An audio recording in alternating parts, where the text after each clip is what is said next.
I don't know if you know who Yoshi is, but he's a pretty famous guy from Nintendo. Yoshi returns in this high-octane, explosive diorama made by preschoolers. It's a side-scrolling 2.5D platformer where you can go up and down a third axis and throw eggs into the foreground or background. You can also see the backside of all the sets and how they were put together. In Yoshi's crappy world, the Yoshi crew is living their own damn life when baby Bowser and his grandma snatch the sunstone away. Yoshi needs to travel through different worlds to retrieve each gem. Yoshi's controls are the same as previous games. Eat creeps and turn them into eggs, flutter kick and ground pound your way through life. I'm not gonna move. I'm not even gonna move. I'm just gonna... Okay, this time I'm not even gonna move.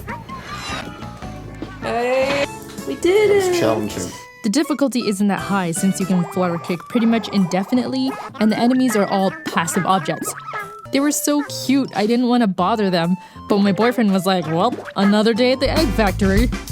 Each level also has a flip side, which is new to the Yoshi series. Once you complete a level, you can play a speedrun version backstage, where you have to collect the Poochie Gang. Poochie Gang, Poochie Gang, Poochie Gang, Poochie Gang, Poochie Gang, Poochie Gang, Poochie Gang, Poochie Gang. Spend 10K on this custom made. Shy guy don't do anything. He running fast, digging through the cave. Why the hell you throwing eggs at me? Eat 'em up. This part can actually be somewhat challenging, but isn't necessary to do to complete the game. Because of its low difficulty, this is a good game to play with someone who isn't really familiar with gaming, or someone who just wants to get carried and earn participation points. It does get kind of chaotic. Most levels aren't specifically designed for multiplayer, and some are actually more difficult to play together. Ow! Rude. What happened? Yeah. Oh no!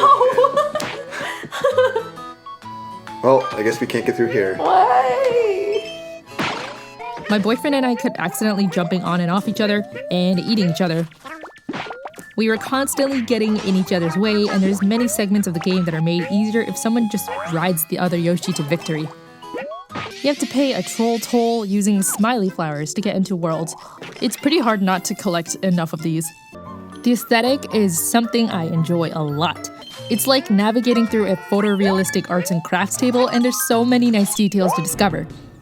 It's hard not to crack a smile while playing this. Yoshi's animations and sounds are so adorable!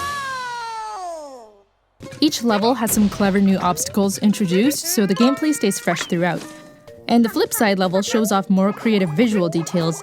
You can see the tape and strings that hold a set dressing together.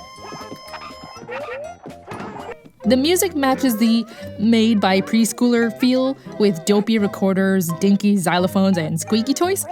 I feel like I'm in the mind of a golden retriever or something. I personally really enjoy it, but it isn't as memorable or iconic as previous Yoshi soundtracks. There's also only about 20 tracks in the game, all of which use the same melody with some added instrumentation.